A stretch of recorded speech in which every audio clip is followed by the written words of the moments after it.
رب العالمین د انسان سره د خپل تعلق د ساتلو یو ذریعہ خوب هم ذکر کړی دی چې الله تعالی د انسان په دماغو کې الهامي تور په خوب کې څه خصیز راواچي دیتا رقیه صالحه وای امون پښتانه ورته رښتیا خوبونه وایو عام طور چې یو سړی ودشي نو د خوب نه ویني کله ښه خوب ویني کله خراب خوب ویني او کله د هغه څه په خوب کې وویني چې د ورځې سکار کوي زمون علماء کرام د دې خوبونو درې قسمه ذکر کړی دی په عربی کې یو ته رقیه صالحه وای رحمانی خوبونه ورته وای دا هغه خوبونه دي چې د رب العالمین د طرف نه انسان ته په خوب کې سخشه او خول شي یو فرشته ناسته ده او هغه فرشته ته ملهم وای هغه د انسان د زړه ته د نیکی یا د خیر کارونه غورځي هغه فرشته نوم ملهم ده او چې کم د خیر کارونه د انسان دماغ ته یا د انسان زړه ته وغورځيږي هغه ته الهام وای نو کله د خیر کارونه زړه ته په ویخه غورځي او کله د شپې په خوب کې ورته غورځي عموما یو سړی خوب وویني په مانځه ولړي یا په خوب کې شنه سيزونه وویني یا په خوب کې باغونه وویني یا په خوب کې د قران کریم تلاوت وویني دا ښه خوبونه دي رحمانی خوبونه ورته وي دا د الله د طرف نه دي په دې انسان خوشاليږي او کله کله انسان د غم او مصیبت خوبونه وویني دا سه خوبي چې هغه د خطرې ویني پکې ویني سخاډې رانونه او غندونه پکې ویني نجاستونه غزالتونه پکې ویني دا د شیطان د طرف نه ده شیطان هم ناشته د انسان د زړه ته او دماغ ته وسوسه اچي د هغه شیطان نوم وسواس ده او چې کم شی د انسان زړه ته او دماغ ته غورځي کپه ویخي او کپه خوب کی هغه ته وسوسه وي یا د ورځې کم کارونه کوي هغه ورته د شپې خوب کې راځي زمونږ عربی کې دیتا حدیث النفس وي د زړه او د انسان نفسي خیالات دا د انسان د زړه ته راځي ورونو درې قسمه خوب انسان اینی پیغمبران همینی او د پیغمبرانو وارثان همینی نیکان مسلمانان همینی کافران همینی او د پیغمبر خوب وحیدا پیغمبر چې کله هم خوب وویني هغه رښتیا د پیغمبر زړه ته د شیطان وسوسه نه راځي د پیغمبر زړه ته د الله د طرف نه الهامونه راځي د دې وجنه علما لیکي چې د هر پیغمبر خوب وحیدا حضرت ابراهیم علی السلام په خوب کې ولیدل چې دا زوی دی حلال کا او بیا هغه بچی ته وای چې خوب کې می دا ولیدل چې زتا حلالوم د پیغمبر خوب دلیل ده زمون خوب دلیل نه ده حضرت ابراهیم علی السلام پاغه عمل کو او زوی بیابان ته بوتو او سملو الله تعالی ورلا پاغه کې خیر ورکو دارنګه یوسف علی السلام خوب ولیدو لار ته وی ما یو لستوري ولیدل نور اوس په مې مې ولیدل چې ما ته په سجده پراته دي دله ماشوم ده د الله تعالی د طرف نه ورته یو الهام شو نو پلار په هو شو چې دا یو لستوري ستا یو لسرونه دي نور اوس په مې دي مور خپلار دي دا بستا تابع وي دی خپوته به دی غورځيږي زری ورتوي بچي د دې خوب حل چاته ونوي رسول الله مبارک به هم دغه سي رښتونی خوبونه لیدل د نبوت نه باش پګ میاشت مخ کې رسول الله مبارک خوبونه لیدل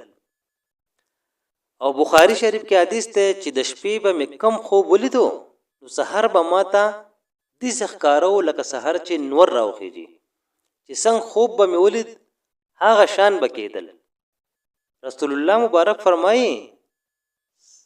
سحر وخت به رسول الله مبارک د خپل صحابو نه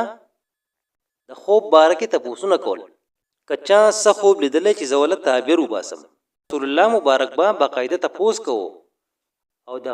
او د خوب تعبیر به یې خپلو صحابو ته ویستو. او که فرض کا څوک چا پسې منګڼت خوب چا راوړو او چاته یې ووې چې د دې تعبیر څه دی او هغه ورله تعبیر ورکو، هم هغه شانتې به کېږي څنګه چې هغه خوب بیان کړی. او فرمایي خوب د نبوت 40مه حصه ده. هر سړي ته خپل خوب مه وایي او خوب تر هغې پورې نه واقع کېږي تر څو چې تا چاته بیان کړی نه او هغه تعبیر نه درکړی. چې هر قسم خوب وینې چاته یې مه بیانوه، که هر څومره خطرناک ولې نه. او زه به تاسو له د خوب یو څو مثالونه درکړم. مثلا یو سړی خوب ویني چې زه اسمان ته چوت شم والوتم او بیا واپس رانلم، د دې خوب تعبیر څه دی؟ دا سړی به مري. یو سړی خوب ولیدو چې زه والوتم او بیا واپس ښکته رالم، بیا والوتم او ښکته رالم، لکه مرغۍ چې ښکته پورته ځي. نو فرمایي چې کله د درجه ښکته شي او کله یې بره شي. څه داسې عمل به وکړي چې کله به یې درجه چوته شي او کله به یې څه داسې ګناه وکړي چې درجه به یې ښکته شي. او چې یو سړی خوب ویني چې ما کور ته ډېرې روپۍ راوړې دي، دا ځکه درته یم که چېرته داسې خوب وینئ نو چاته یې مه بیانوئ. ډېرې روپۍ کور ته راوړه شر راوړه دي، دی به کور ته شر راوړي. او چې څوک خوب ویني چې رڼې اوبه دي او زه پکې واړه سنګي نیسم نو دا هم شر دی، د مال نقصان به کېږي. او که چا خوب ولیدو چې زه غټ غټ مهي نیسم نو دا مال دی، د ده په مال کې به اضافه کېږي. او که یو زنانه خوب ولیدو چې زه والوتم، مثلا د خپل کور نه بل کور ته لاړم، نو خاوند به ورله طلاق ورکوي او بل ځای به واده کېږي. چا خوب ولیدو چې قیامت دی، زلزله ده او د قبرونو نه خلک راپاسي او دی پریشانه دی، نو دا سړی ګناهګار دی، دی به استغفار کوي. که چا داسې خوب ولیدو چې زه جنت ته تللی یم او خفه یم، دا یو کسو خوب لیدلی او یاره وایي زه جنت ته تللی یم خو بیا هم خفه یم. نو ما چې کتاب کې وکتو نو کتاب کې و چې دا سړی به فسادي،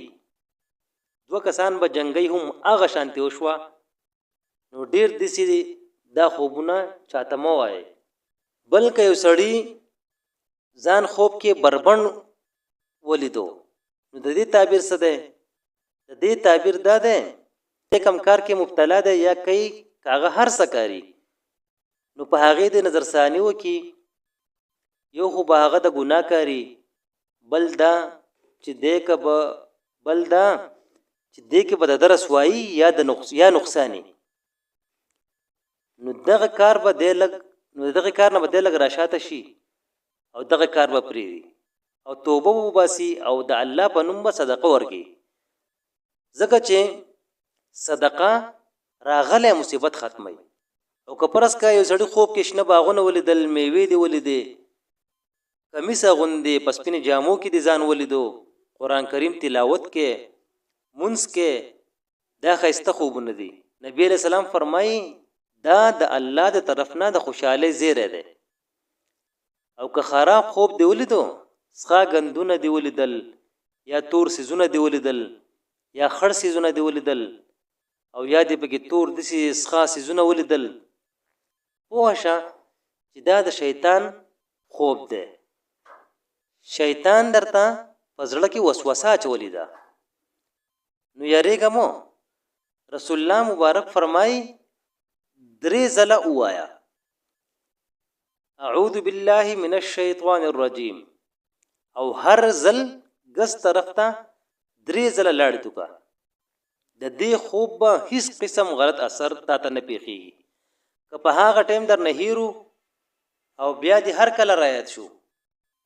دغه عمل کوه. اعوذ بالله من الشیطان الرجیم ګس طرف ته بدرې پیری لاړې تو کې بیا اعوذ بالله من الشیطان الرجیم ګس طرف ته بیا درې پیری لاړې تو کې او دغه سي بیا اعوذ بالله من الشیطان الرجیم او ګس طرف ته بیا درې پیری لاړې تو کا رسول الله مبارک فرمای د دې خوب با هیڅ غلط اثر نه خوب هغه چاته وای چې د خوب په تعبیر پوهیږي هر چاته خوب مو وای او بلکې یو سړی خوب کې مار ولیدو نو د دې تعبیر دا ده کپرس کا پکور کې ولیدو نو تعبیر دا ده چې د پکور کې دشمن شتا او که بهار ولیدو نو بهار دشمن شتا او که ویل دل چې مار دې چې چله ده نو د دې تعبیر دا ده چې په دبه دشمن غالب کیږي او نقصان به ورته رسي او کده ویني چې مار د وجلې ده الله تعالی با د دشمن ختمي او دلبه باره ور کوي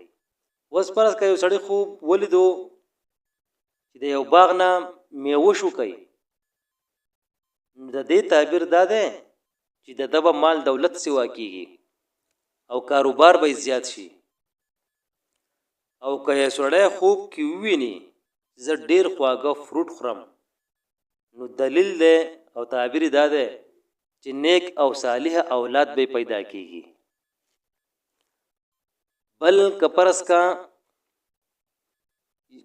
په خوب کې یو سړی مړ ویني پنځه قسمه تعبیر تاسو ته بیانوم مثال په تور یو مړ دی په خوب کې ویني او دی خوشاله دی نو د دې تعبیر دا ده چې د خاتمه په نیکۍ سره شوی ده په ایمان سره شوی ده دویم یو انسان مړ خوب کې ویني چې هغه پریشان دی خفه دی نو د دې تعبیر ده چې د استغفار او د صدقې ضرورت ده دا بس ډېر وګه په خوب کې د مړ په زنده حالت کې ولید مطلب ژوندې دی ولید نو د دې تعبیر دا ده چې دا مړ د الله تعالی پر رحمت کې دی په جنتونو کې دی کتا سو مړ په دې حالت کې ولیدو چې ستاسو سره څه خبره کوي نو د دې دوه حالت کې دی شي که فرض کا په خوشاله سره خبرې کوي یا دې څه خبرې کوي چې په هغه کې یو نصيحت ده نو دا د مړ د پاره هم د خوش خبري علامت ده او چې څوک ویني نو د هغه د پاره هم د خوش خبري علامت ده او که فرض کا مړ په تکلیف کې ویني او ستا سره د پریشانی په حالت کې خبرې کوي د هغه تعبیر دا ده چې په خپل اعمالو باندې غور فکر وکړي پنځم نمبر که په خوب کې تا مړیلا سورټل یا ایتاله صدرټل نو د دې دوه تعبیرات دي مثال په تور تا مړیلا سورټل دا لګ د خطرې علامت ده تا ته نقصان کې دی شي تا ته مالی یا جانی نقصان کې دی شي بیا دغه صورت کې صدقه لازم پکار ده کمړې تعالی صدر کې نو د دې تعبیر ده دا د لپاره د خوشخبری علامت ده دا د مال او دولت او د رزق د فراخي یا د کم حالت ده چې کم تنګي و غیره ده د هغې نه د وتو یو غټه ذریعہ ده زمارونو رسول الله مبارک سفر مایلی دي هغه به عمل کوو